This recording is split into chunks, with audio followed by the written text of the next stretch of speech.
Tu veux savoir quel luxmètre est vraiment fait pour toi? Alors reste bien jusqu'au bout. Aujourd'hui, on compare 5 modèles, du plus simple au plus professionnel.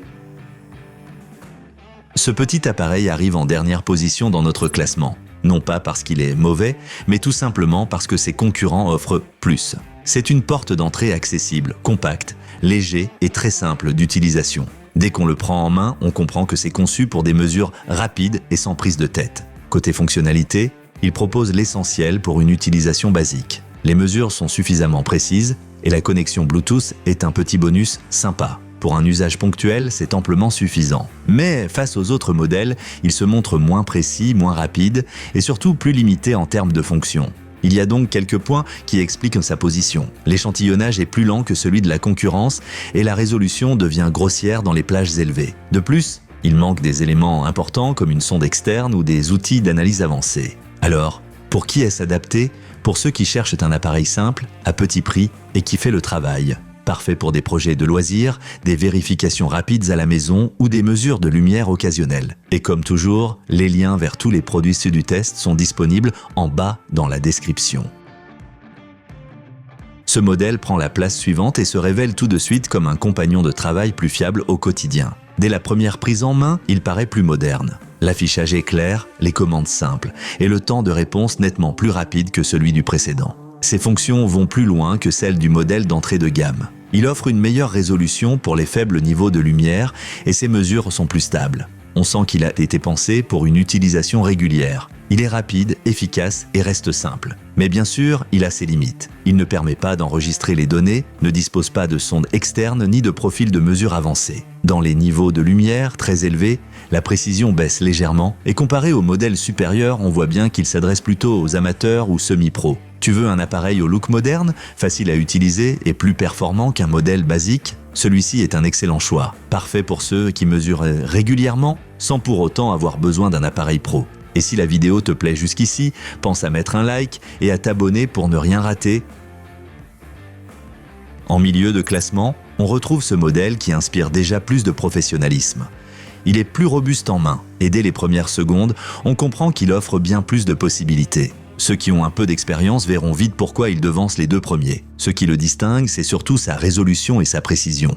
Les valeurs sont plus stables, la réactivité est meilleure et les fonctions supplémentaires lui donnent une vraie polyvalence.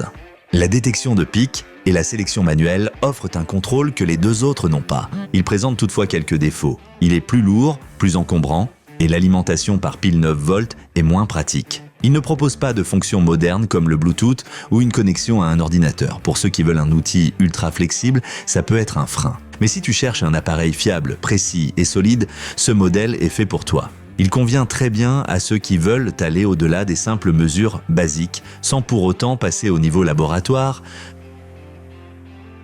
Là, on passe dans la cour des pros. Ce petit modèle compact se classe deuxième, car malgré sa taille, il embarque des fonctions qu'on trouve habituellement sur des appareils bien plus chers. Dès le premier regard, on voit qu'il est pensé pour la photo et la vidéo, et c'est là qu'il excelle. Il est plus précis que les précédents, propose plus de réglages et surtout la capacité de mesurer aussi bien la lumière continue que le flash. Facile à prendre en main, il combine fiabilité, légèreté et souplesse d'utilisation. Ceux qui travaillent dans l'image sentiront immédiatement la différence. Mais bien sûr, il y a aussi quelques limites. Il ne monte pas aussi haut en luxe que le modèle de tête, et si tu veux uniquement mesurer des niveaux élevés de lumière, il y a d'autres options. Il ne propose pas non plus de connectivité ni de mémoire interne. Cela dit, il reste un outil redoutablement efficace. Pour tous ceux qui veulent du matériel pro, mais en format léger, c'est sans doute le meilleur choix. Parfait pour les photographes, vidéastes ou créateurs de contenu qui ont besoin de précision sans se ruiner. En première position, on trouve un vrai monstre de précision. Un appareil haut de gamme qui ne laisse rien au hasard. Dès qu'on le teste, on sent qu'il est conçu pour les professionnels les plus exigeants. Qualité de fabrication, interface, fonction, tout est parfaitement intégré. Par rapport aux autres, il a la plage de mesure la plus large, les fonctions les plus complètes et une flexibilité inégalée. Il mesure absolument tout, lumière continue, flash, synchro rapide, spot très précis. Et son écran tactile rend l'utilisation agréable et rapide. Dès qu'on l'utilise, on comprend pourquoi il est en tête. Ses inconvénients ne sont pas techniques mais plutôt liés à sa complexité. Il est plus gros, plus cher et demande un peu de temps pour être maîtrisé. Si tu veux juste mesurer la lumière chez toi, tu risques d'être dépassé. Mais pour un usage professionnel, c'est un outil qu'on garde à vie. Tu as besoin d'un maximum de précision pour ton travail en photo ou vidéo, alors cet appareil est fait pour toi. C'est le plus complet de tous et sans conteste le grand gagnant de notre comparatif. Retrouve les meilleures offres pour tous ces appareils dans les liens en description. Si cette vidéo t'a été utile, pense à laisser un like et à t'abonner à la chaîne pour ne rater aucun test.